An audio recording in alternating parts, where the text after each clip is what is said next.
Romanos capítulo 11 será o texto do nosso ponto de partida esta noite. Eu quero agradecer ao Senhor pela sua vida, agradecer ao Senhor pela sua dedicação em trazer o seu coração aos pés das Escrituras nessa terça da palavra. Que bom poder lhe ver aqui e saber que juntos estamos comprometidos nesse discipulado, nessa jornada de seguir a Jesus e nos tornar cada vez mais parecido com Ele. Nós temos as nossas programações ao longo desta semana, que você deve estar em lembrança, a nossa grande ceia nesse próximo domingo, que o seu coração esteja em chamas, para juntos celebrarmos a morte e a ressurreição de Jesus na nossa ceia, esse tempo ao redor da mesa, a qual nós somos renovados, a nossa aliança e o nosso compromisso com Jesus. As demais programações seguem normalmente e nós lhe aguardamos em todas elas. Romanos capítulo 11, o último versículo, o versículo 36. O versículo 36. Pois dele, e por ele, e para ele, são todas as coisas. A ele seja a glória para sempre. Amém. Pois dele, por ele e para ele são todas as coisas. A ele seja a glória para sempre. Amém. Senhor Jesus, torna cativo toda a nossa mente, todo o nosso entendimento, toda a nossa atenção a esta palavra.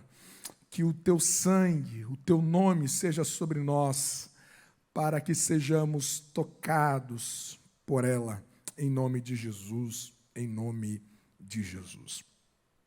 Existe uma história que ela já é muito conhecida, embora que alguns tratam ela como fosse uma ilustração, mas existe algumas fontes que garantem que, de fato, isso aconteceu. É a história a respeito de um grande colecionador de arte, no período da Segunda Guerra Mundial, um alemão. E este grande colecionador de arte, de quadros, ele tinha um único filho, e este filho, ainda tão novo, ele foi acionado para a guerra.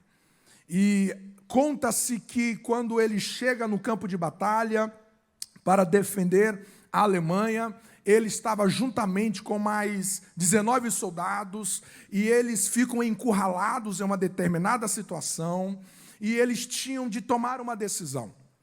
Se eles ficassem ali passivamente, todos seriam dizimados. E então, um certo rapaz, que era o filho desse grande colecionador, ele decide distrair o soldado inimigo, e enquanto ele se levantava daquela trincheira atirando, os outros pudessem escapar pela tangente para que não viessem ser mortos. E segundo a história, de fato, esse rapaz se levanta e ele consegue distrair o exército inimigo, enquanto seus colegas são livrados da morte, ele morre no campo de batalha.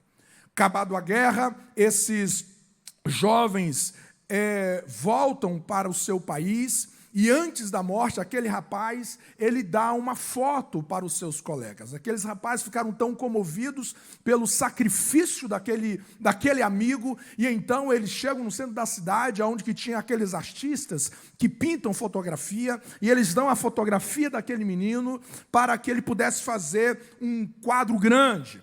E então o artista vai fazer aquele quadro grande da fotografia daquele menino, e aqueles rapazes se juntam e vão na casa do pai do rapaz, e chega lá, conta toda a história do sacrifício do menino, e o quanto que eles eram gratos pela vida que deles foram cobertas pelo sacrifício daquele menino.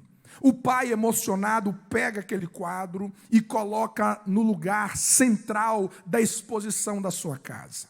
Aquele pai, todos os dias, ficava de frente daquele quadro, chorava, trazia à memória o seu filho, e ele, todos os dias, desfrutava da foto daquele rapaz. Passado dias, passado semanas, passado algum tempo, aquele homem morre.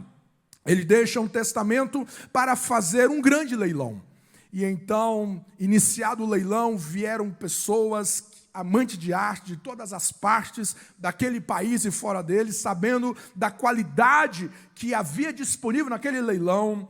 E então inicia aquele leilão, e aquele que estava direcionado para fazer aquela cerimônia dizia que, segundo o testamento, deveria começar pelo quadro do filho daquele senhor, que era chamado O Filho. O nome do quadro, o nome da foto daquele rapaz, o pai colocou O Filho.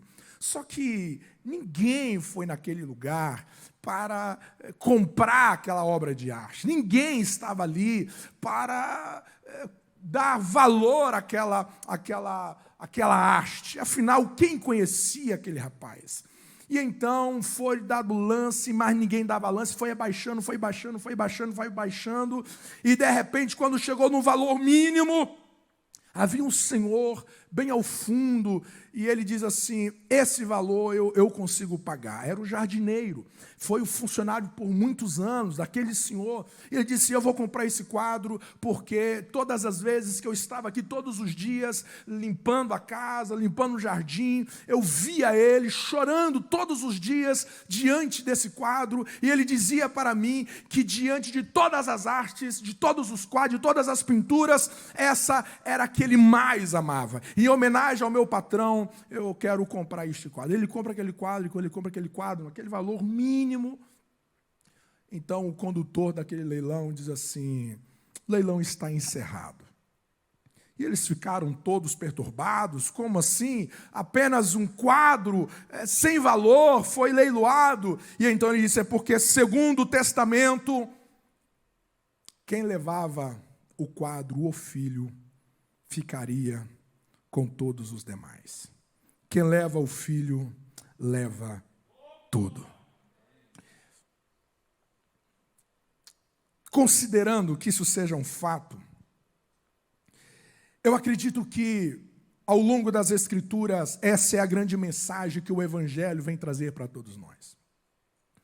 E, de alguma maneira, nós, se não vigiarmos, nós vamos perdendo essa perspectiva da grandeza de Cristo. Sem que nós venhamos perceber, nós vamos nos distraindo com outros valores ou com outras importâncias. E de repente nós nos esquecemos que quem leva o filho, quem tem o filho, tem tudo. Quem tem Jesus tem tudo. E nessas últimas semanas, eu e o pastor Jason estávamos conversando a respeito da nossa nova série.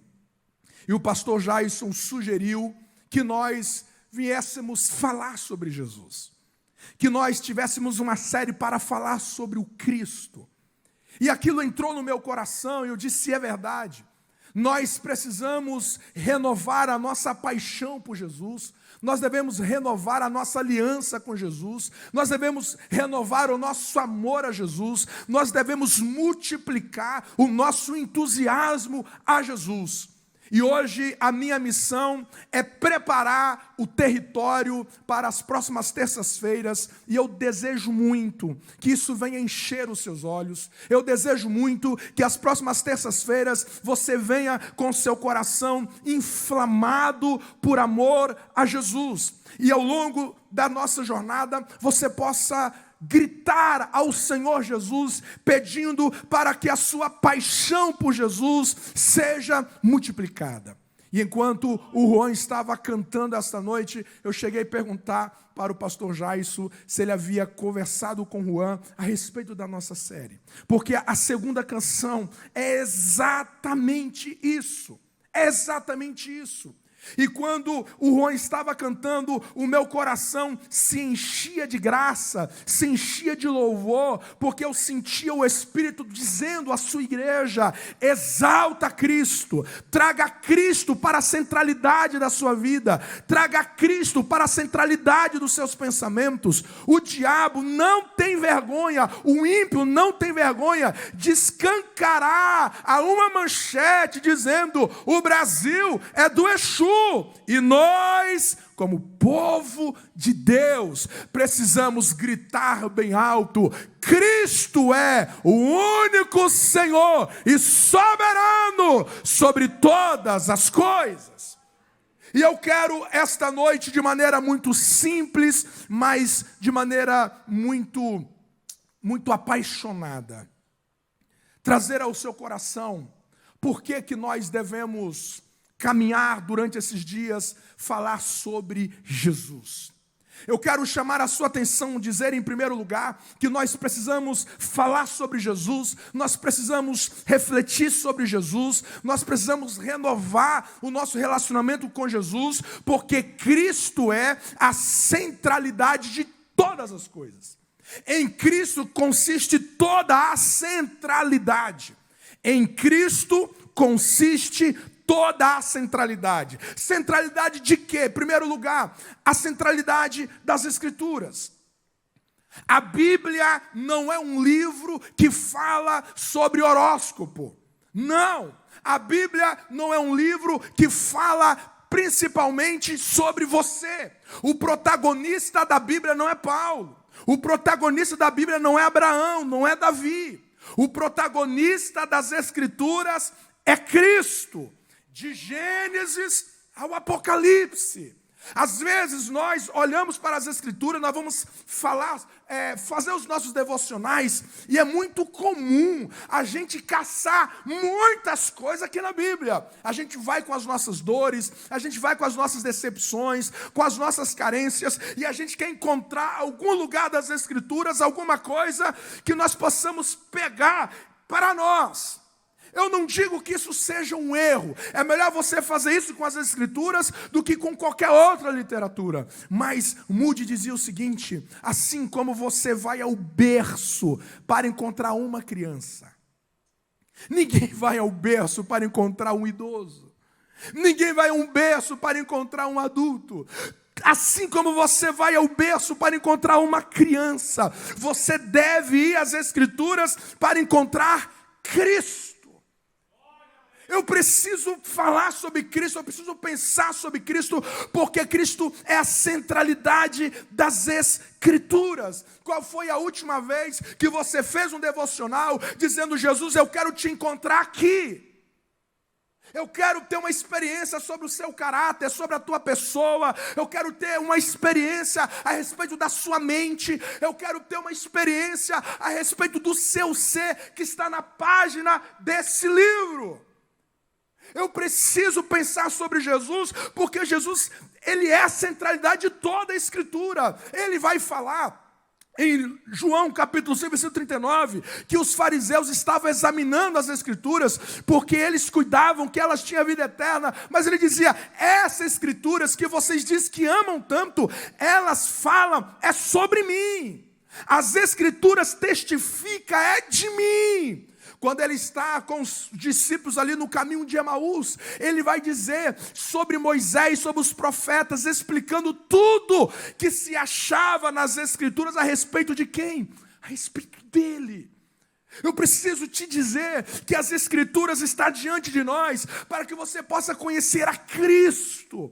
Você precisa olhar para as Escrituras como um mapa. Você precisa olhar para as Escrituras como uma bússola que vai te levar a Cristo, ao coração de Cristo. Um certo pregador vai dizer que em todas as passagens das Escrituras tem uma avenida que te leva até a Cristo. que te leva até Jesus. Eu preciso pensar sobre Jesus, porque Jesus é a centralidade das Escrituras. É verdade que as pessoas utilizam as Escrituras para corrompê-la, para distorcê-la. Existem pessoas que utilizam as Escrituras para manipular gente, para manipular massas. Existem pessoas que utilizam as Escrituras para se separar. Existem pessoas que utilizam as Escrituras para romper com relacionamento. Existem pessoas que utilizam as Escrituras para o seu bel prazer, para os seus próprios interesses, mas as Escrituras não nos foi revelada para isso. As Escrituras foi nos revelada para nos apresentar Cristo, Cristo, Cristo e Cristo. Você me entende? Diga amém. Jesus não é apenas o centro das Escrituras, é o que nós acabamos de cantar. Ele é o centro da igreja. A figura principal da igreja não é o pastor. A figura central da igreja não é o pregador que você tem grande estima. Não é a figura do cantor, do ministério de louvor, que com tanta excelência faz vibrar, faz dançar os nossos olhos. O protagonista deste lugar chamado igreja, ou dessa pessoa chamada igreja, é Cristo. A Bíblia vai dizer que Ele é o cabeça desta igreja. Ele é o cabeça. Ele é o cabeça desse corpo. Isso é uma verdade tão negligenciada, porque existem pessoas que estão abandonando a igreja. Por causa de quem? Existem pessoas que saem toda magoada da igreja. Por causa de quem? É por causa de Cristo. Cristo é o encanto que atrai essa pessoa, que atrai essa família até aqui. Cristo é o centro da adoração. Nós nos perguntamos ao final de um culto o quanto que eu aprendi de Jesus nessa reunião, e não queira pensar que isso está apenas nos ombros do pregador. Cristo se revela nos corredores, Cristo se revela no abraço, Cristo se revela na comunhão da família que se reúne. Este lugar, ele existe, esse povo gravita não é em torno de personalidades brilhantes aos critérios dos humanos, não, o centro desta igreja é Jesus Cristo. É sobre Ele que este lugar acontece. É sobre Jesus que os cultos emergem. É sobre Jesus que deve ser cada manifestação deste ajuntamento. É por essa razão que todos os cultos, a questão não é se eu gostei do culto. A questão não é se eu amei o culto. A questão é se Jesus se agradou do que nós apresentamos a Ele, porque tudo aqui diz respeito a Ele. É por isso que esta igreja é indestrutível. É por isso que esta igreja é imparável, porque para parar o corpo, você tem de parar a cabeça. Todo o poder da igreja está sobre a cabeça que governa este corpo, que governa este povo. Eu preciso pensar sobre Jesus, porque se eu aprendo sobre Jesus, eu aprendo a viver como igreja. As minhas esquisitices sobre igreja, as minhas esquisitices sobre relacionamento cristão, têm a ver com a minha ignorância sobre Cristo. Porque se eu discernir Cristo, se eu discernir a cabeça desse corpo, eu não terei problema. Eu não terei problema com nenhum membro desse corpo. Você me entende? Diga amém. Eu preciso pensar sobre Cristo, porque Cristo é a centralidade não apenas das Escrituras, não apenas da igreja, mas Jesus é a centralidade da história. A história se divide antes e depois dele. O livro que mais aparece a palavra trono na Bíblia é o Apocalipse. E a grande tônica do Apocalipse é essa: aquele trono que governa a história não é o trono de Domiciano, não foi o trono de Nero, não foi o trono de Diocleciano, de nenhum imperador insano de Roma. Quem governa a história é o Cordeiro de Deus, é Cristo que tem o poder de abrir o selo da história. A história diz a respeito dele. dele. A história não diz respeito aos grandes vultos que passaram por aqui, no ambiente filosófico, político, intelectual. A história está apontando para Jesus. Você tem duas lentes para você interpretar a história. Você tem a lente humana. Você tem a lente humana, onde que você olhará para a história e você terá as mesmas conclusões que os gregos tinham, que a história ela é cíclica, ela não vai para lugar nenhum. Ou você pode ter o olhar dos fatalistas, que a história é tudo que acontece de ruim é irreversível. Quando você olha para a história com os olhos humanos, você tem uma impressão que a história vai de mal a pior. Mas você tem uma segunda lente para olhar para a história, e é a lente da redenção, é as lentes de Cristo. E segundo as lentes de Cristo, a história não vai terminar com uma desgraça irreversível, aonde o que o mal prevalece. Segundo as lentes de Cristo, a história terminará com toda a língua confessando que Jesus Cristo é o Senhor, e todo joelho se dobrando, dando glória a Cristo para sempre.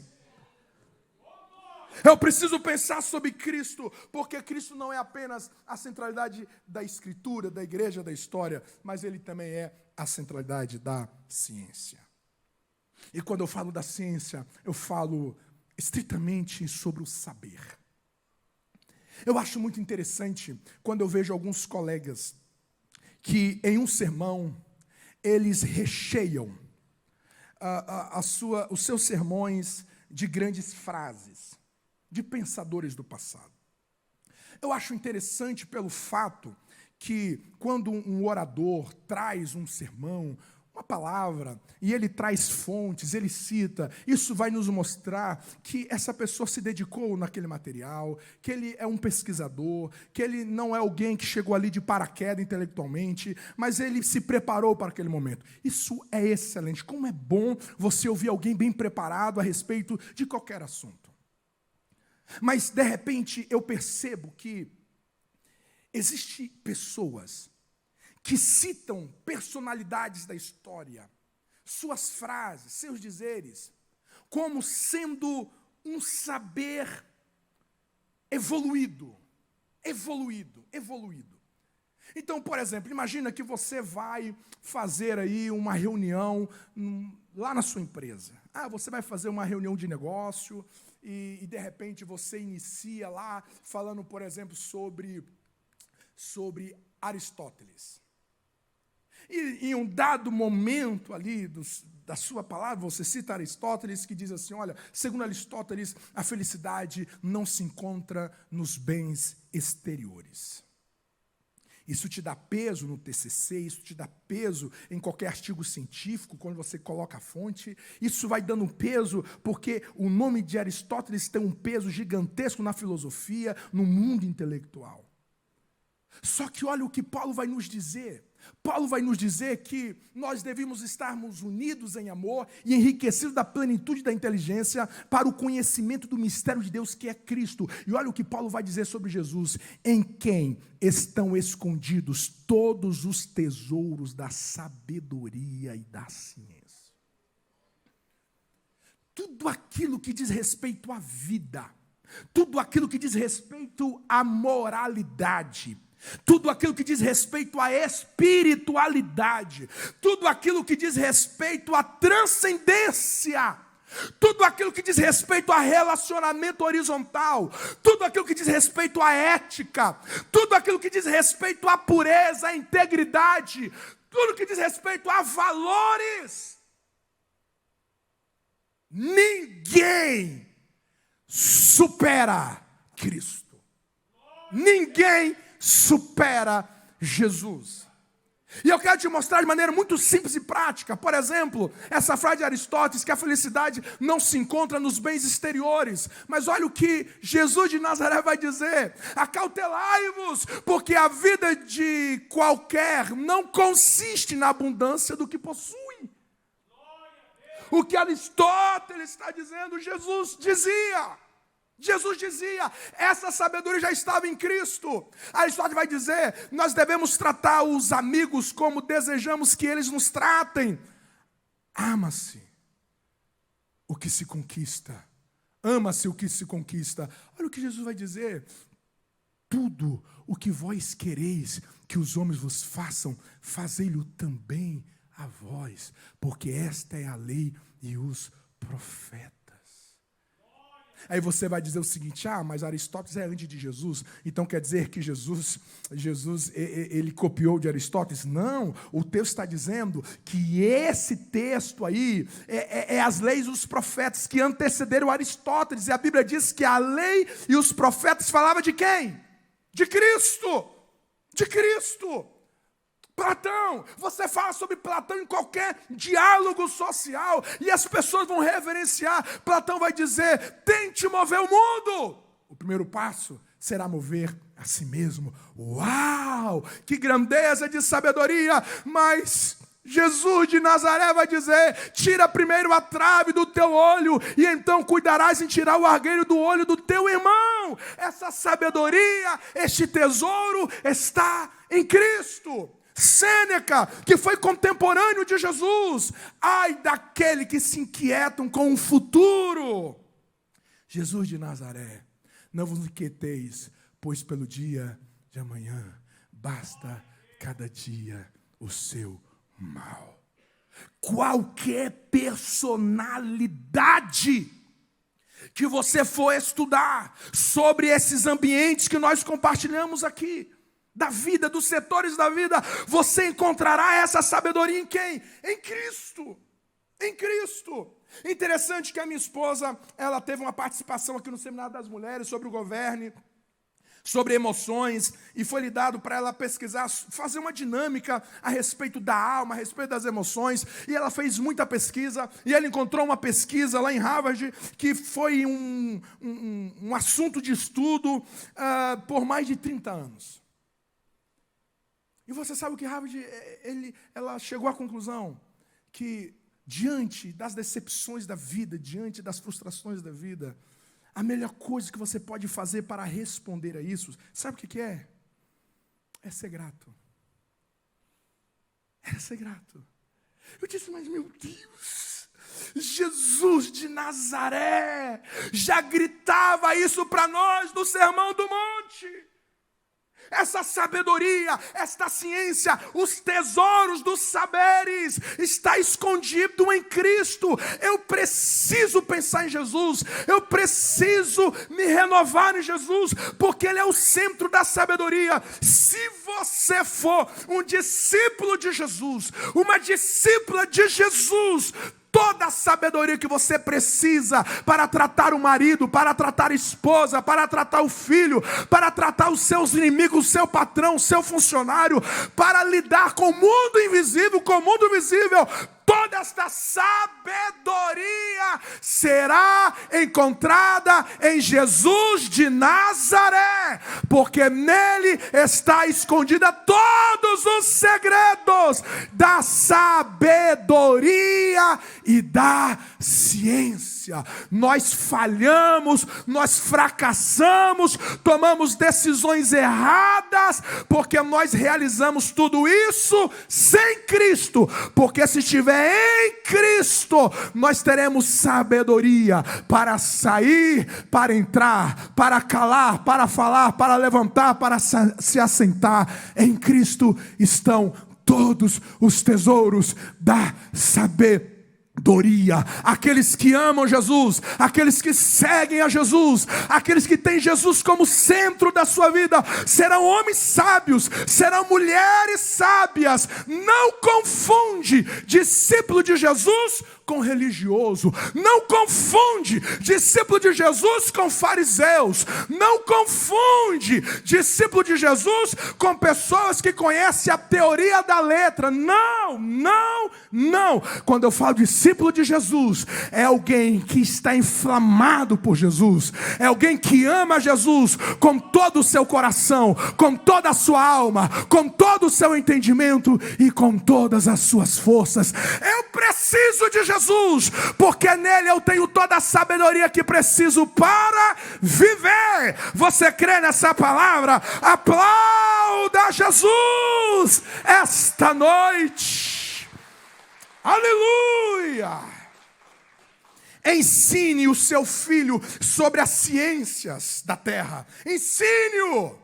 Ensine para que ele seja um poliglota, para que ele seja um grande sábio dos saberes. Mas lembre-se ele, que se ele conhecer a Jesus, tudo o que ele precisa para se relacionar com o outro, tudo o que ele precisa quanto caráter, quanto integridade, quanto prudência, sobriedade para viver, ele encontrará no meigo nazareno, ele encontrará nas palavras de Jesus de Nazaré. Eu preciso de Jesus, porque nele eu tenho toda a sabedoria e toda a ciência que eu necessito para viver. Você crê nisso? Diga amém.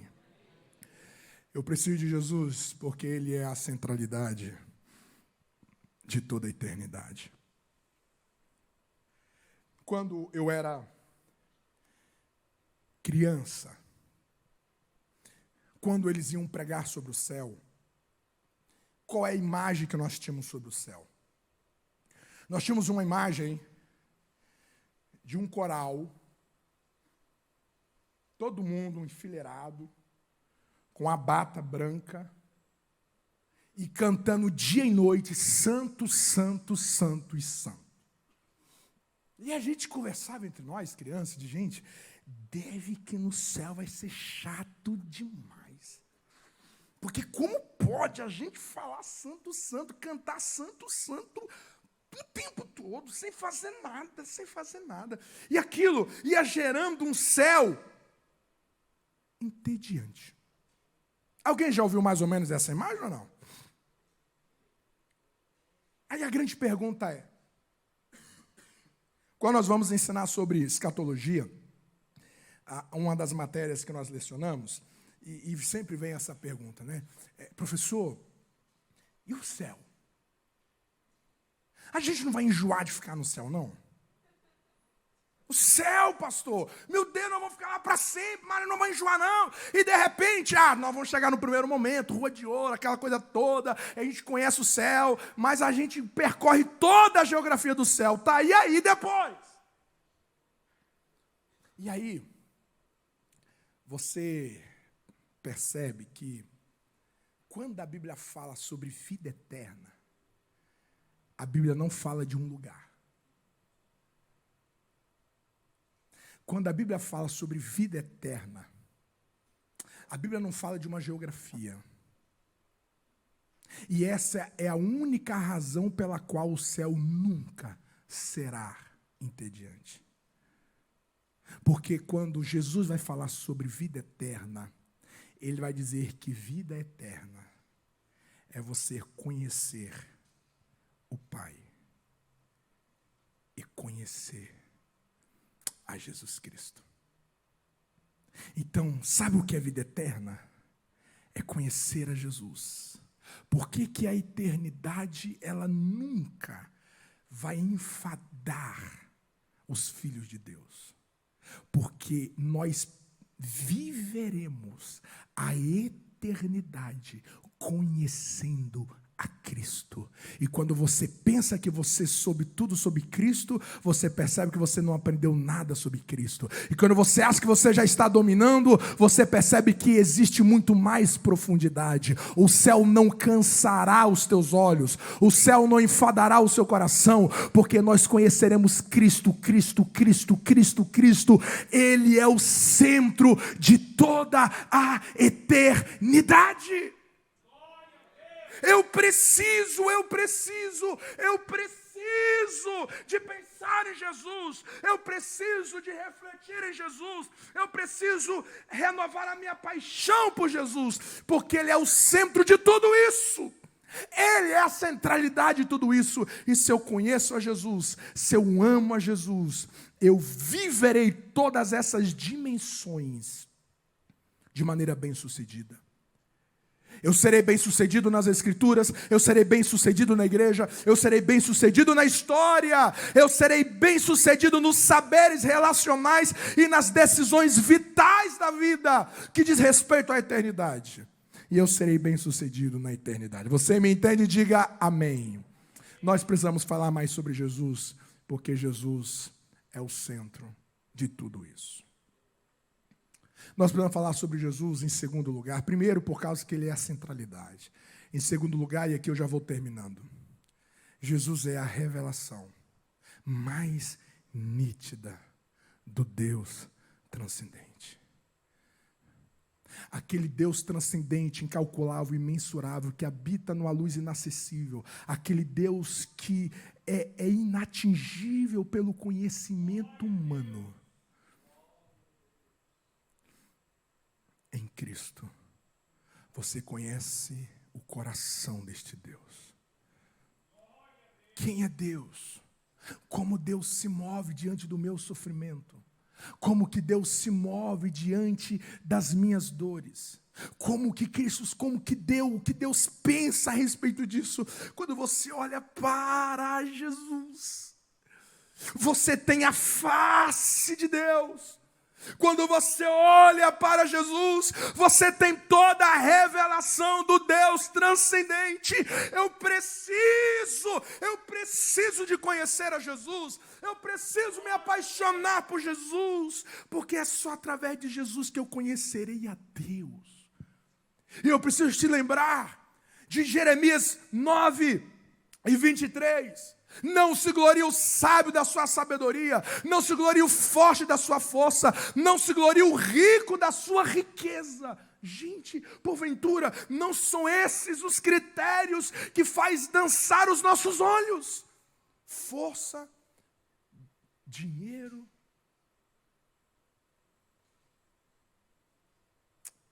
e sabedoria, conhecimento.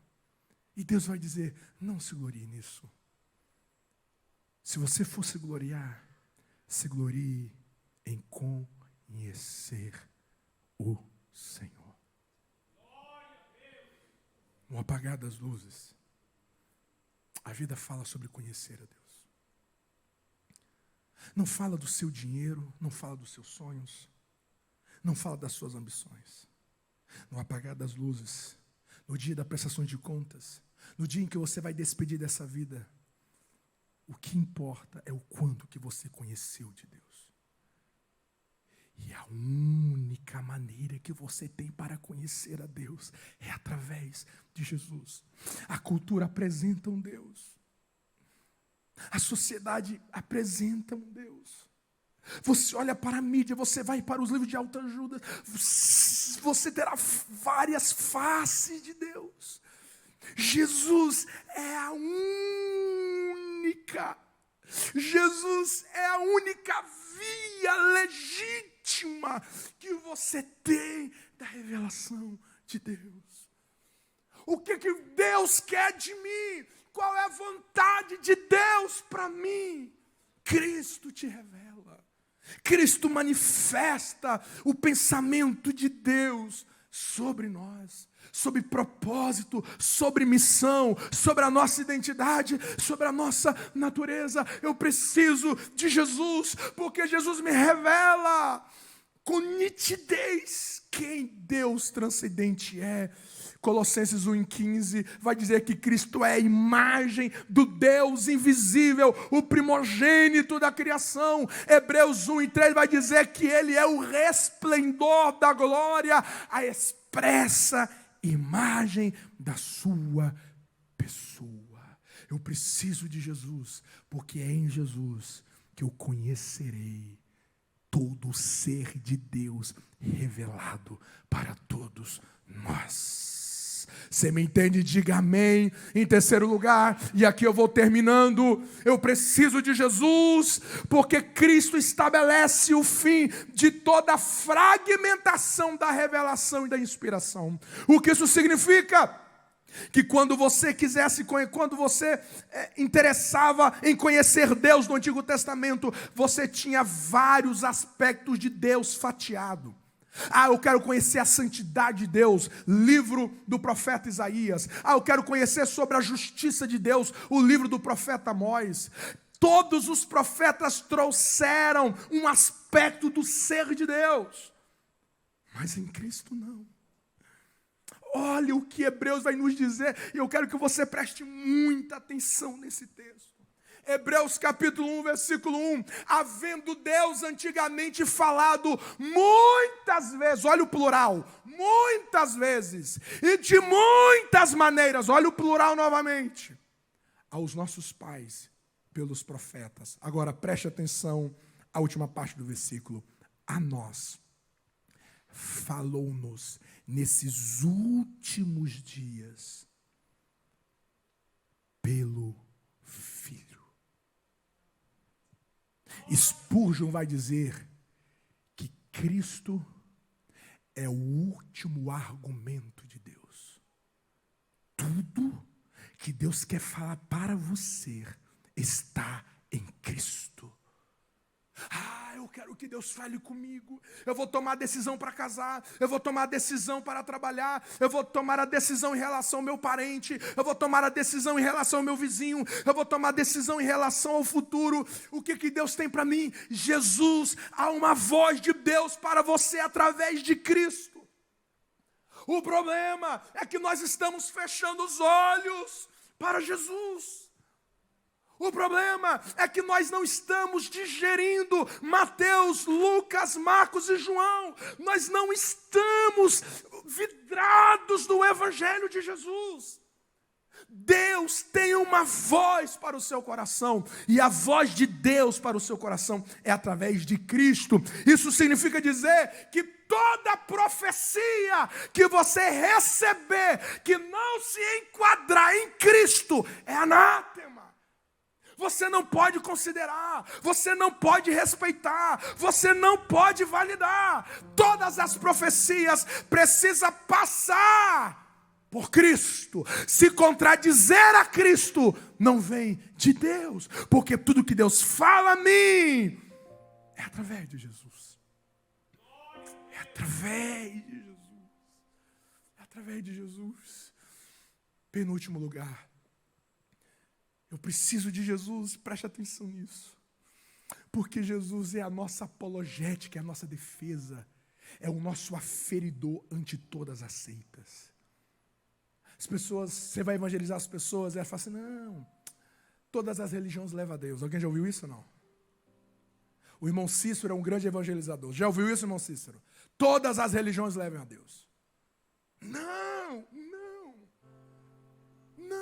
Às vezes, gente, eu fico olhando as pessoas arrotando os saberes de alguns filósofos do Brasil em púlpito.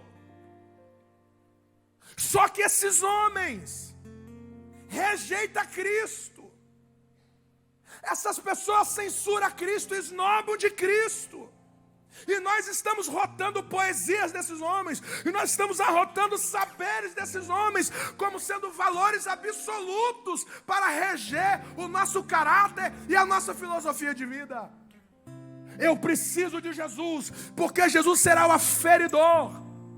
Em Jesus você tem a divisão sobre aqueles que pertencem a Deus, aqueles que não pertencem a Deus. Você sabe como você identifica uma seita? Pastor, aquela igreja lá no meu bairro é tão de Deus, leva a cesta para os pobres, dá esmola. Pastor, nossa, que povo unido. Pastor, aquele povo é de Deus. Você sabe como você identifica uma seita? Como que ela trata Jesus. Existem pessoas fascinadas pelas teologias judaicas. A minha pergunta é: esse tal rabino, o que é que ele pensa de Jesus? Vou te dar um exemplo bem prático. Olha o que Paulo vai dizer: se alguém não ama o Senhor Jesus, seja anátema. Se alguém não reconhece que Jesus é Deus, se alguém não reconhece que Jesus se encarnou nessa terra, se alguém não reconhece que Ele morreu e ressuscitou e vive para sempre intercedendo por nós, essa pessoa é maldita diante de Deus.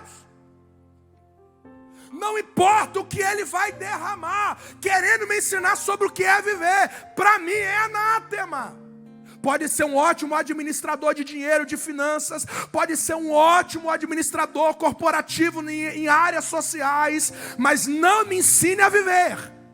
Não me ensine a como tratar minha esposa, como tratar os meus filhos, como tratar o outro. Se não reconhece Cristo como Senhor e Deus, diz a Bíblia, é anátema.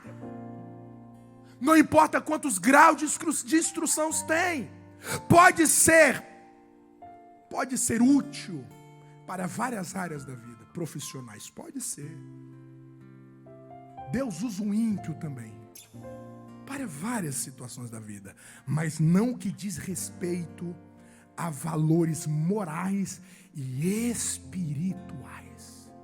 Não dobro o meu coração para reconhecer mestre que rejeita Jesus como Senhor e Deus.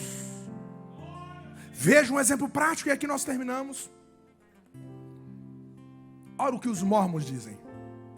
Os mormons, uma igreja que ajuda tantos necessitados, são uma pessoa tão proativa. Olha o que eles falam sobre Jesus. Que Lúcifer, o filho da alva, é o nosso irmão mais velho e o irmão de Jesus Cristo. Olha. Lúcifer, o anjo que caiu, eles eram irmãos de Jesus. Olha o que o testemunho de Jeová vai dizer sobre Jesus. Seguimos os ensinos e o exemplo de Jesus Cristo. Aí você diz, uau, olha como é que eles são verdadeiros. Nós o consideramos como nosso Salvador e o Filho de Deus. Uau, é isso mesmo. Agora olha como é que eles terminam. Isso é o credo deles. Por isso, somos cristãos. Mas aprendemos na Bíblia que Cristo não é o Deus Todo-Poderoso. Ou seja, a Bíblia não apoia a doutrina da Trindade. Anátema. Anátema. Anátema. Não deve nos inspirar a viver. Anátema. Olha o que o Alcorão fala sobre Jesus. O Messias, o filho de Maria, não é mais do que um mensageiro, do nível dos mensageiros que precederam. E a sua mãe era sinceríssima. Ambos se sustentavam de alimentos terrenos como todos. Observa como elucidamos os versículos. Na Sunata 5,75. Ou seja, Jesus não é Deus. Não é Deus. Jesus vai ser o aferidor. Jesus vai ser o aferidor para quem você faz aliança. Jesus deve ser o aferidor sobre os seus caminhos, sobre as suas decisões. Jesus deve ser o aferidor. O aferidor. E às vezes eu vejo alguém dizer, eu entendo isso, eu não estou assim, eu não quero anular esse dizer. Me entenda, por favor, estamos em família. Aí eu vi assim, olha, quando você está diante da vida, você precisa perguntar, o que Jesus faria nisso? Gente, isso é muito vago. Isso é muito vago. Isso é muito vago, porque às vezes, se eu estiver tão irado, eu vou dizer, sabe o que Jesus faria? Jesus ia pegar um chicote e ia bater, como ele fez lá no templo. Só que eu esqueço que lá Jesus no templo, Jesus não bateu em ninguém. Mas a minha ira, o meu coração distorcido, pode olhar para Jesus e dizer, não, ele faria isso. Então, antes de você perguntar o que Jesus faria nos meus passos, você tem que perguntar as Escrituras. O que as Escrituras diz que Jesus fez sobre isso? Não é o que eu quero, é o que a Bíblia diz sobre Jesus. Ele deve ser o aferidor dos meus sentimentos. Ele deve ser o aferidor das minhas emoções. Gente, nós estamos nos perdendo no caminho. Existem alguns comportamentos de vida que eu vejo as pessoas dizendo, como viver assim? Sobre ansiedade. Gente, está escrito. Em mim, pastor, como que eu posso viver uma vida descansada? Está escrito. Vinde a mim, todos vós que estáis cansados e oprimidos, que eu vos aliviarei. Encontrareis descanso para as vossas almas.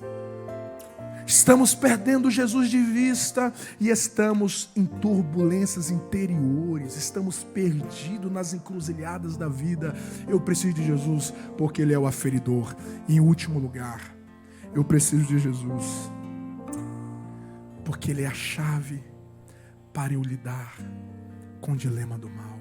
E quando eu falo mal aqui, eu falo principalmente sobre o sofrimento. Como que eu vou lidar com a perda, com a morte, com o luto? Como que eu vou lidar com as injustiças? Como que eu vou lidar com a traição?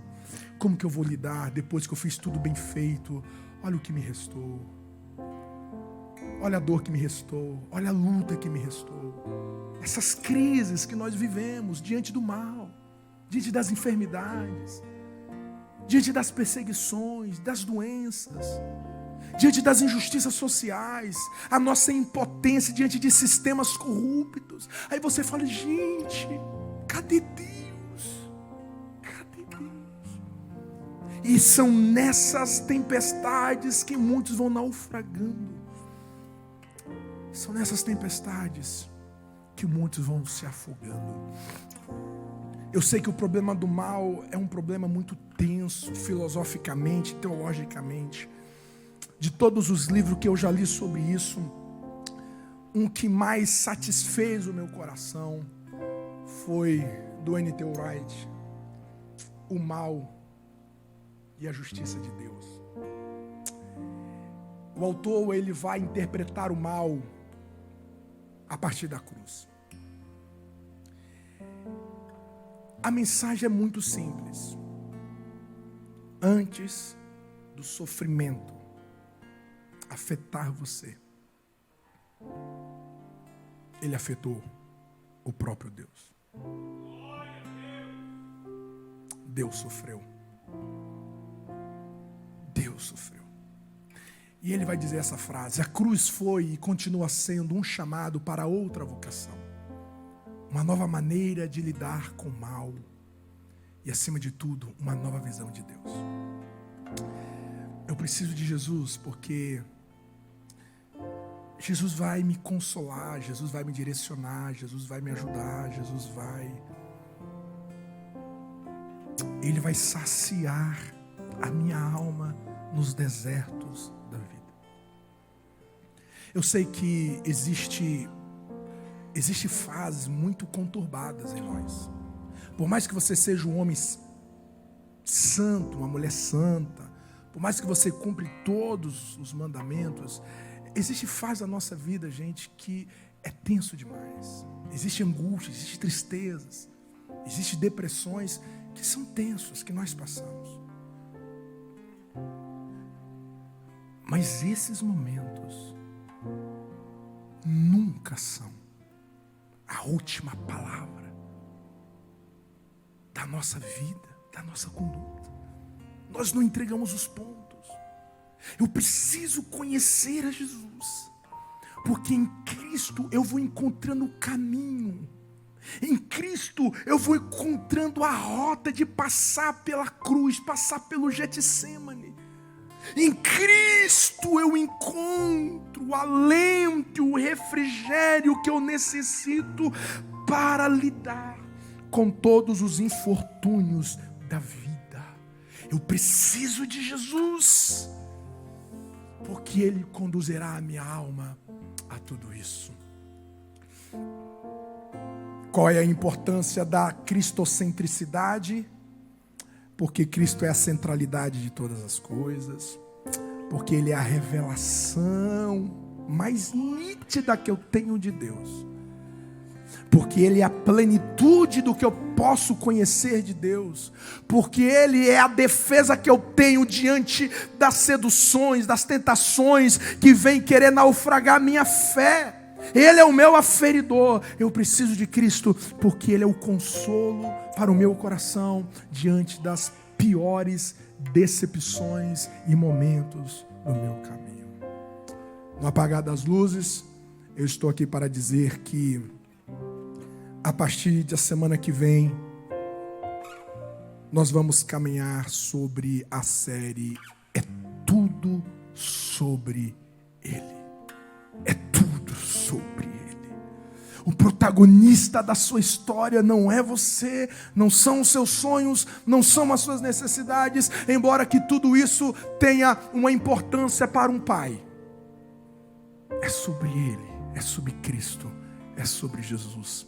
E quando você entende isso, todas as demais coisas se ajustarão nos seus devidos lugares. Talvez existam algumas desordens, porque Cristo não está aonde que ele deveria estar. É tudo sobre ele. É tudo sobre ele. Se você tem o Filho, você tem tudo. E é essa redescoberta que nós vamos viver para a glória de Deus e para a bem-aventurança do nosso coração.